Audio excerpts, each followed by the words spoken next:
भाई बहनों, praise the Lord. मेरा नाम सैमुअल है। मैं पिथौरागढ़ में सेवा करता हूँ। मैं जो 20 फरवरी को आप लोगों के सामने जो संदेश दिया था, उसी संदेश को जिसको मैंने जहाँ छोड़ा था, उसी संदेश को लेकर फिर से एक बार आप लोगों के सामने मैं उपस्थित हूँ। वो संदेश इस प्रकार है। सबको जय मसीह की। परमेश्वर का धन्यवाद करती हूँ इस सुंदर दिन के लिए जो परमेश्वर ने हमें दिखाया है, और इसी धन्यवादी के लिए मैं परमेश्वर की महिमा में एक धन्यवाद का गीत गाने जा रही हूँ, और मैं प्रार्थना करती हूँ कि उस गीत से केवल और केवल परमेश्वर को महिमा मिले। धन्यवाद तू प्रभु का कर, उठ कर सुबह और शाम। धन्यवाद तू प्रभु का कर, उठ कर सुबह और शाम। धन्यवाद से यीशु को देता तू, धन्यवाद से यीशु को देता तू, महिमा सुबह और शाम। धन्यवाद तू प्रभु का कर।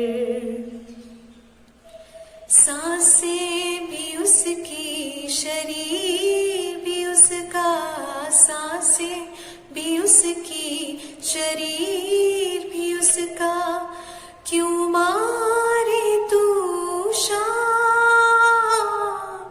सत्य को जानो और महिमा को देकर, सत्य को जानो और महिमा को देकर, प्रभु में मारे तू शान। धन्यवाद तू प्रभु का कर। जल थल सब है प्रभु की रचना, जल थल सब है प्रभु की रचना। सत्य से ना मन फेर, तेरे हाथों में जीवन वो देगा, तेरे हाथों में जीवन वो देगा। भलाई से मन मत फेर। धन्यवाद तू प्रभु का कर, उठ कर सुबह और शाम। धन्यवाद तू प्रभु का कर। यीशु मसीह ने निकोदेमुस से जैसा कहा था कि यदि कोई नए सिरे से नहीं जन्मेगा, वो परमेश्वर का राज्य में प्रवेश नहीं कर सकता, परमेश्वर का राज्य को देख नहीं सकता। तो हर एक व्यक्ति को नए सिरे से जन्म लेना अवश्य है। नए सिरे से जन्मेगा कैसे? कि नए सिरे से ऐसा जन्मेगा क्योंकि यीशु मसीह ने यूहन्ना का सुसमाचार में 3 अध्याय का 6 पद में यह बोला, जो शरीर से जन्मा है वो शरीर है, जो आत्मा से जन्मा है वो आत्मा है। शरीर यानी हम सभी अपने माँ बाप से जन्म लेते हैं, तो शारीरिक रूप से जन्म लेते हैं। हमारे पास एक तो हमारा प्राणिक जीवन होता है, और शरीर का जो भौतिक जीवन, 2 जीवन होते हैं। लेकिन अनंत जीवन, जो कभी खत्म नहीं होने वाला जीवन, स्वयं परमेश्वर है, वो हमारे भीतर, हमारे पैदाइश से नहीं होता है। इसलिए नए सिरे से जन्मने के बारे में यीशु मसीह कह रहे थे। तो 3 अध्याय यूहन्ना सुसमाचार उसका 6 पद में यीशु ने जो कहा, शरीर से जन्मा है शरीर, जो आत्मा से जन्मा है वो आत्मा। आत्मा जो शब्द पहले वाला जो आत्मा है, वो अंग्रेजी बाइबल में हम देखेंगे तो वो आत्मा को स्पिरिट कहते हैं। वो जो स्पिरिट का यस जो है वो कैपिटल में है। कैपिटल का मतलब है परमेश्वर का आत्मा के लिए। नीचे जो आत्मा से जन्मा आत्मा जो वो आत्मा मानवीय आत्मा के लिए कहा गया, वो छोटे यस यानी मानवीय आत्मा, उसके लिए। अर्थात अब यीशु मसीह पुनरुत्थान में जीवनदायक आत्मा है, कोई व्यक्ति उस पर विश्वास करता है और बपतिस्मा लेता है तो यीशु मसीह जीवनदायक आत्मा के रूप में उसका मानवीय आत्मा में आकर उस व्यक्ति का मानवीय आत्मा को नए सिरे से जन्माता है। तो तभी तो एक व्यक्ति नए सिरे से जन्मा है, तभी तो उस व्यक्ति में अनंत जीवन है। अनंत जीवन कोई बाहर से नहीं है। तो यीशु मसीह स्वयं जीवन के रूप में उस व्यक्ति में प्रवेश करता, तब जाकर एक व्यक्ति नए सिरे से जन्म लेता अपनी मानवीय आत्मा में। इसीलिए यूहन्ना का सुसमाचार 1 अध्याय का कि 12 पद में यह लिखा है कि जितनों ने उसे ग्रहण किया उन्हें परमेश्वर की संतान होने का अधिकार दिया गया। और 13 पद में भी लिखा है कि वे ना तो मनुष्य की इच्छा से, ना शरीर की इच्छा से, ना लहू की इच्छा से, पर परमेश्वर से उत्पन्न हुए। तो परमेश्वर से उत्पन्न हुए मतलब परमेश्वर की आत्मा से मानवीय आत्मा ने जन्म लिया, तभी एक व्यक्ति नए सिर से जन्मा है, तभी उसके अंदर अनंत जीवन है, तभी वो अनंत जीवन का वारिस है। कि कोई भी मसीह व्यक्ति की बाहरी अभ्यास से कोई अनंत जीवन प्राप्त नहीं कर सकता। तो अनंत जीवन स्वयं परमेश्वर मसीह में होकर आत्मा के रूप में एक व्यक्ति का अंदर जब प्रवेश करेगा, एक व्यक्ति का आत्मा में, तब जाकर उस व्यक्ति में अनंत जीवन होता है। वो कभी खत्म नहीं होने वाला जीवन। तो उसी जीवन के बारे में यीशु मसीह ने यूहन्ना का सुसमाचार 7 अध्याय में ने कहा, यदि कोई प्यासा हो वह मेरे पास आए और मुझसे पिए और वो कभी प्यासा नहीं होगा। और 7 अध्याय का 39 पद में यीशु ने यह कहा था, यदि कोई मुझ पर विश्वास करता है और उसके अंतःकरण से जीवन के जल की नदियां बह निकलेंगी। और उस आत्मा के विषय में वो कहा जो उस पर विश्वास करने वाले पाए नहीं थे, पाने पर थे। क्योंकि यीशु मसीह तब तक क्रूस पर चढ़ाया नहीं गया था और जी उठकर महिमा में नहीं पहुंचा था। तो इसलिए यीशु मसीह वो जीवनदायक आत्मा है जो हर एक व्यक्ति जो उस पर विश्वास करता है पश्चाताप करते हुए उनके अंदर जीवन के रूप में आता है। तो ये बहुत ही मुख्य और अनिवार्य है। हर एक मसीह को ये जानना चाहिए, हर एक व्यक्ति को ये जानना चाहिए, अनंत जीवन बाहर से नहीं होता। यीशु मसीह स्वयं हमारे भीतर आकर हमें जीवन के रूप में स्वयं वो व्यक्ति है, हमारे भीतर आता है।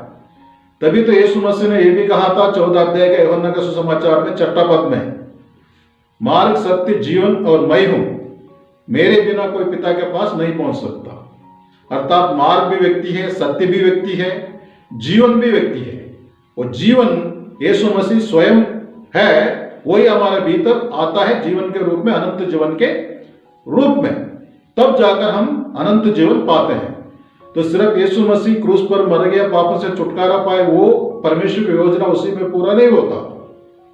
लेकिन वो मरकर जी उठने के बाद जीवनदायक आत्मा बना है ताकि अब पापों से छुटकारा पाए हुए हर एक व्यक्ति उस अनंत जीवन को प्राप्त करे।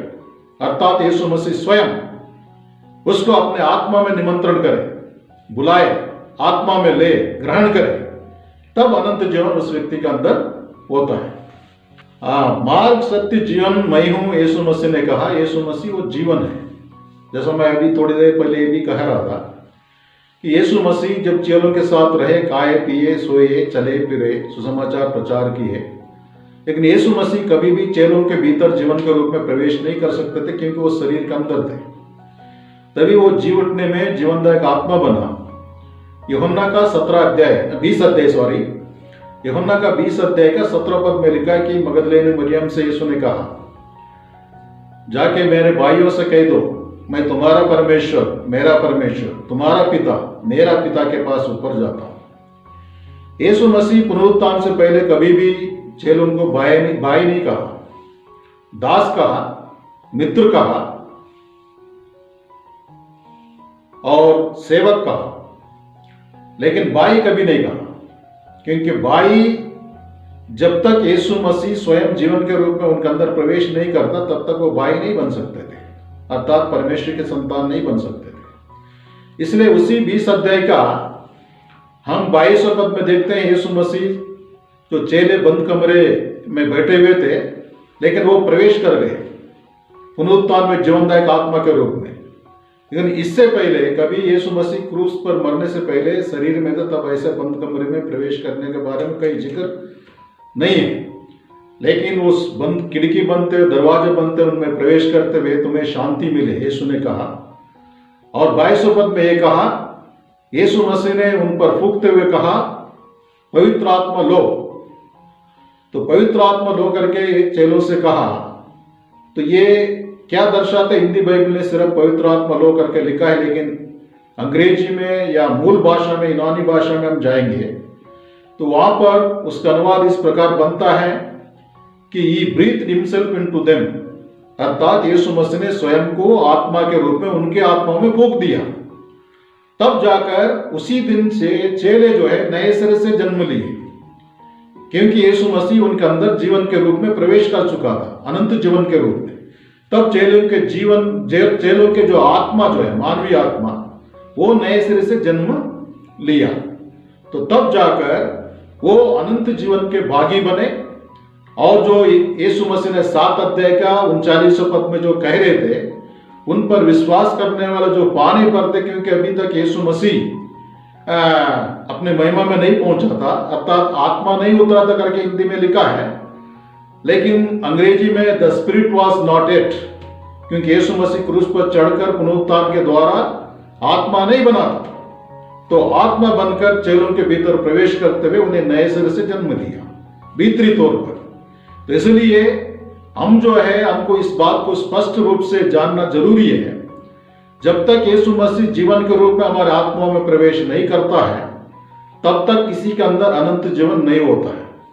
जिस तरीके से आदम से एक हड्डी को निकालकर परमेश्वर ने उस पसली को हवा के रूप में निर्माण किया, तब जाकर आदम ने कहा, ये मेरे हड्डी में का हड्डी, मेरे मांस में का मांस। तो ये ने हवा जो है आदम के शरीर से निकली हुई थी, इसलिए उसके साथ मेल खा सकती थी। इसी तरीके से हम लोग जो है मसीह विश्वासी या कलीसिया, यीशु मसीह का देह, तो यीशु मसीह से ही निकला हुआ, यीशु मसीह के जीवन से उसका निर्माण होता है।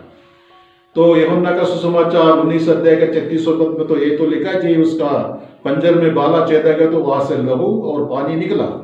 लहू छुटकारे के लिए था, पानी अनंत जीवन की ओर संकेत करता है। और जीवन के रूप में यीशु मसीह हमारे अंदर आएगा, तब जाकर हम उसका जीवन प्राप्त करेंगे, अनंत जीवन। और यीशु मसीह का देह का निर्माण हमारे भीतर से होगा, बाहर से नहीं, तो जीवन से निर्माण होता है। इसलिए हर एक मसीह को इसको जानना जरूरी है। तो 2 शब्दों में हम प्रार्थना करेंगे। प्रभु यीशु, हम धन्यवाद करते हैं, स्तुति करते हैं इस संदेश के लिए भी, जो सचमुच में आप पुनरुत्थान में जीवनदायक आत्मा बना, अब जो पश्चाताप करता है, आप पर विश्वास करता है, बपतिस्मा लेता है, उनके मानवीय आत्मा में जीवन के आत्मा के रूप में प्रवेश करते हुए उन हरेक व्यक्तियों को नए सिरे से जन्माता है, ताकि वो हमेशा के जीवन, अनंत जीवन जो आप स्वयं व्यक्ति है के रूप में प्राप्त करें और अनंत जीवन का वारिश हो सके। धन्यवाद करते हैं इस प्रक्रिया के लिए भी। अब आसानी से हम अनंत जीवन के रूप में आपको हमारे आत्मा में प्राप्त कर सकते हैं। धन्यवाद करते हैं इस संदेश के लिए। इस संदेश के लिए हम आपसे विनती करते हैं, हर एक व्यक्ति के जीवन में कार्य कीजिए। यीशु के नाम से मांगते हैं, आमीन।